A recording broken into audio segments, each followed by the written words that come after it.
Et à 7h19 sur Europe 1, Dimitri Pavlenko, place à l'édito éco. Bonjour Agnès Verdier-Molinier. Bonjour Dimitri, bonjour à tous. Agnès, chaque jour nous rapproche un peu plus de l'iceberg du budget 2026. Alors François Bayrou promet des mesures concrètes pour trouver 40 milliards d'euros d'économies d'ici le 14 juillet. Il va y arriver ?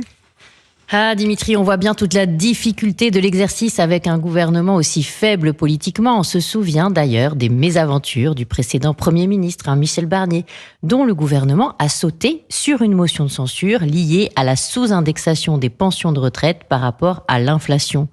Au final, en 2025, les pensions ont été mieux indexées avec 2,2% que l'inflation qui sera clairement en dessous de 1% en France cette année. Oui, ça a coûté 3,6 milliards d'euros supplémentaires à la sécurité sociale en retraite versée cette année.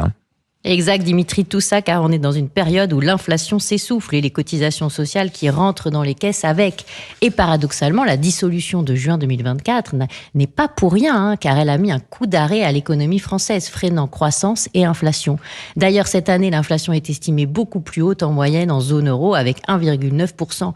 Résultat, c'est un peu la course à l'échalote, les caisses sont vides, on veut faire des économies en freinant la hausse des dépenses et en sous-indexant, les oppositions bloquent, font tomber le gouvernement et ensuite on s'aperçoit qu'on a plus augmenté les pensions et les aides sociales que l'inflation réelle de l'année. Alors, vous avez une méthode à proposer au gouvernement ce matin sur Europe 1, Agnès Verdier-Molinier, pour bâtir un budget, une méthode efficace. On vous écoute.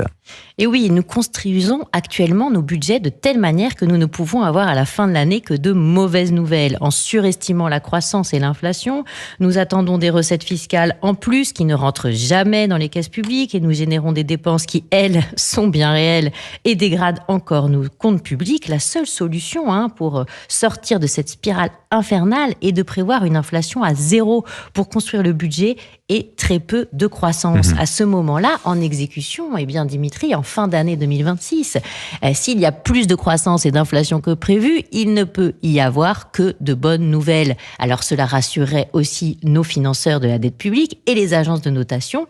Donc appliquons tout simplement le principe de précaution au budget. Cela éviterait aussi des débats sans fin dans l'hémicycle que l'on connaît sur qui a perdu combien sur son budget et cela donnerait moins de grains à moudre à d'éventuelles motions de censure.